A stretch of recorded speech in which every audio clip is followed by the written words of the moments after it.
Okay, first, should parents be allowed to get their sons circumcised without their consent? It sounds like a no-brainer, this, because it happens. At the moment, it's routine.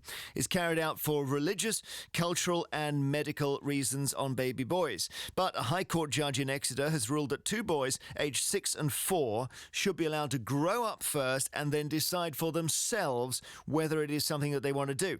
The boy's father is Muslim and wanted his sons to be circumcised in accordance with his religious beliefs, but the mother disagreed. The couple are separated and they took their dispute to the court. While Jewish boys are circumcised on the 8th day of life, Muslim boys can be circumcised at any point from birth to their teens, but usually age 7, so it's rather different. Maybe you were circumcised when you were a child. Do you wish you'd been able to grow up and decide for yourself? Or perhaps you're a parent who had your son circumcised for religious, medical or cultural reasons. Are you happy with what you did, or do you feel some regret? 0500 288 291 is the number to call. Email vine@bbc.co.uk. I'm joined now by Richard Duncker from the anti-circumcision campaign group, which is called Men Do Complain, and also the American commentator Charlie Wolf. Both were circumcised as babies and both have very different views on whether it was the right thing to do. Charlie Wolf, first of all, I guess we were always going to get to a point where somebody said, look, the person must choose, and therefore you shouldn't circumcise any baby. No, I have an obligation to set them on the right course as a parent and to work in their best interest.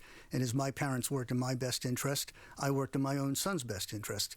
I remember distinctly his circumcision. I don't remember my own, but I remember his. And it was an honor when the Moyle, the man who does the circumcision, said, this is the longest running practice custom in history. This has gone back 3,000 years to Abraham when he circumcised Isaac. That meant a lot to me. Because it was done for religious reasons. It was done for religious reasons, yes. And he seems like everything works as far as I can see. I know my own works as well as everything I can see. I go pee in the morning, and my wife and I are very happy. We have a child, so I don't see what the big problem is over an inch of skin. So, Richard Duncker, what is the problem? Well, I think the issue here is one of consent, and I think this programme today is pegged around a judgment where a judge in a UK court in the west of England has decided that a child's best interests are for it to grow up intact, and has also decided, interestingly, that in terms of an obligation, and this was a case involving a Muslim father, and he felt a strong religious obligation, as Charlie does or did, and he decided, the judge decided that the children should be left to grow up intact, and that the Muslim father had fulfilled his obligation by trying to have them circumcised, and that was his job done, and the court's job is to protect children. The reason the judge has made this decision is because the parents can't agree. So if the parents agreed, Richard, would it not be okay for the child to be circumcised? No, I still think that even if both parents agree, it's not enough.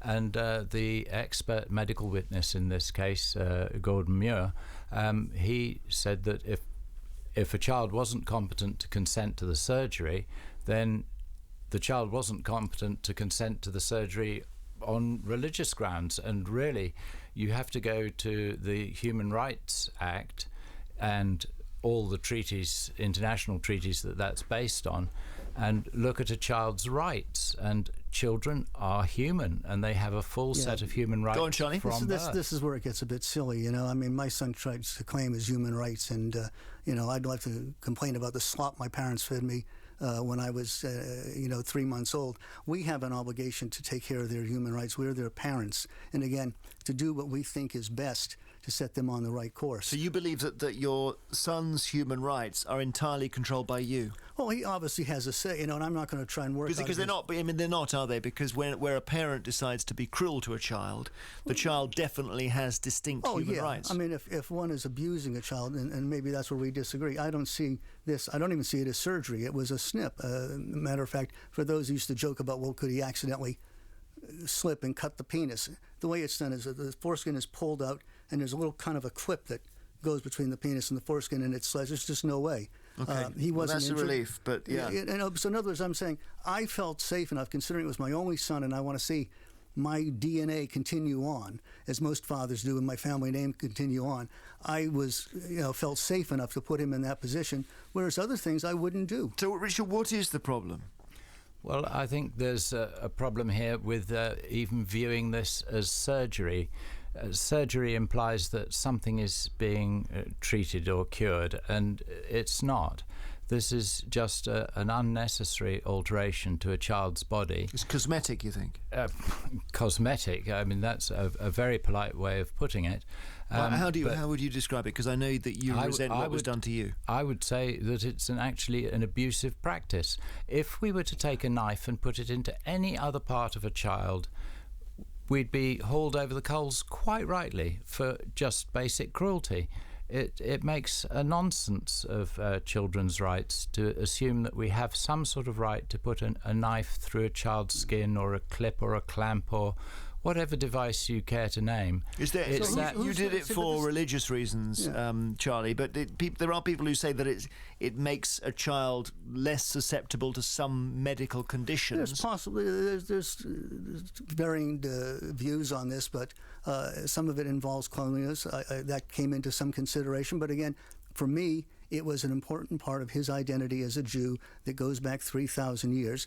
There's no harm in it. I think to use the Human Rights Act makes a mockery of the act, or maybe shows just what a mockery of the act is. I'm reading some of your group's literature, and they talk about torture and abuse. My wife was there. She's not going to allow that to happen. She was the most nervous of all. Matter of fact, the doctors had her go out and walk around the park 2 times. But the baby was probably the least affected by the whole thing. Richard, do you see any medical benefits?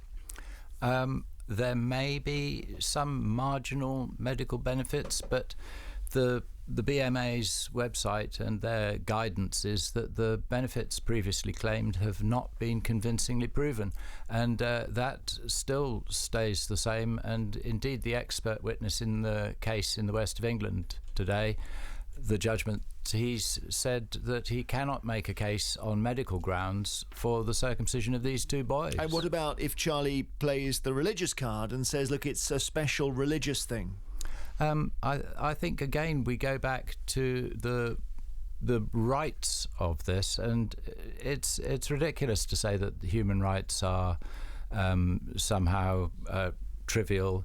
They're absolutely vital. They're the cornerstone You're trivializing them is what you're doing by you're twisting them on their head. Not at all. Totally twisting them on their head. And what they're trying to do, because a lot of this emanates from the atheist contingent, and what they're trying to do is to take away parents' rights in how to school their kids. You're not necessarily going as far as Dawkins, but this is the same sort of argument Richard Dawkins uses. It says, I have no right to send my child to a religious school because I may taint them and they have to make their own mind up. No, I have an obligation to set them in a course that'll be best in their life, as I see it, because they can't make up their own minds at that age, and that's what I'm going to do.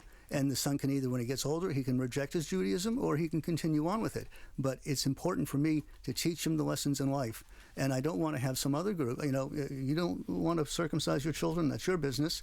But I don't want to have the state or another group telling me how my responsibilities towards my child are supposed to be. Richard, did you speak to your parents about this at all? I was never able to speak to my father about this because he died before I became aware that I had a problem with this.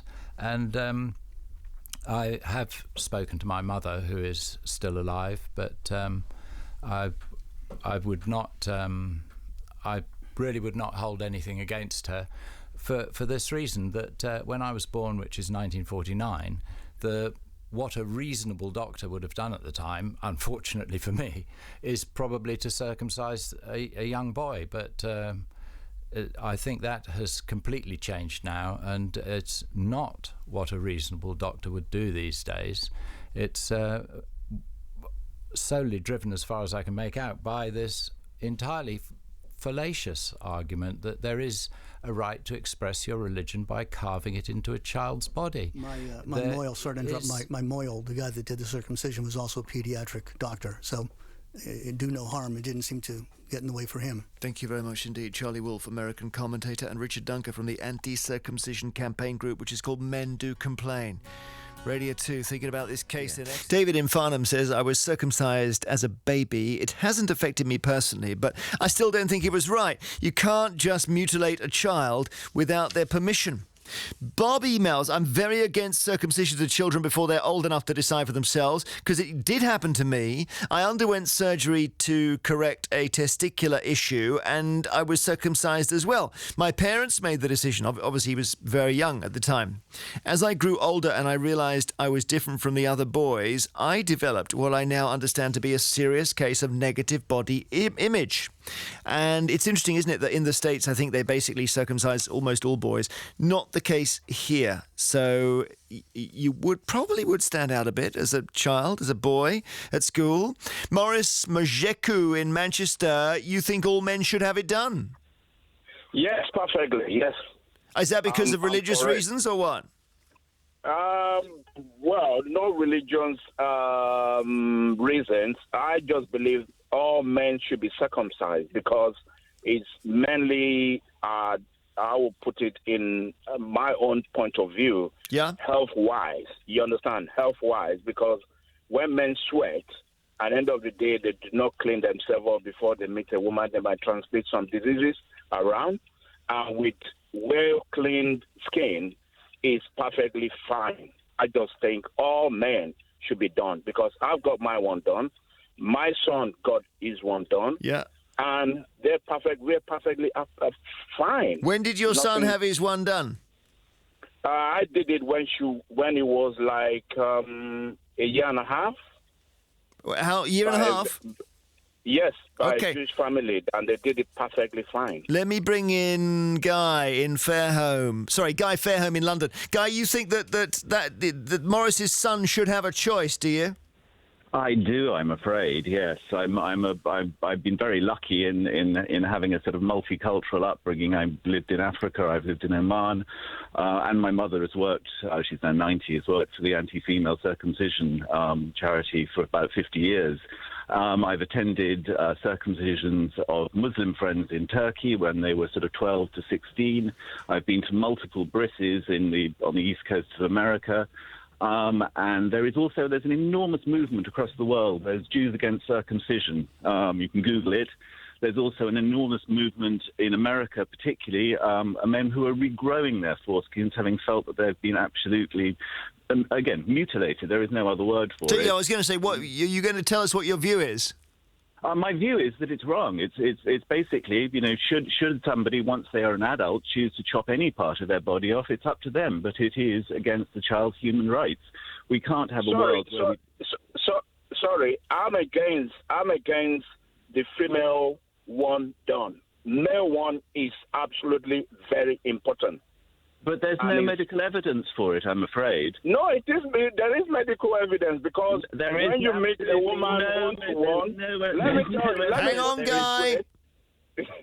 Let me put it this way. If you meet a woman one-to-one and it sees that you're circumcised, the woman will be all over you. I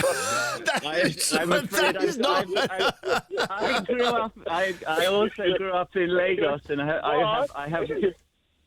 I grew up in Lagos and have Nigerian friends. I'm afraid it's a discussion that you have.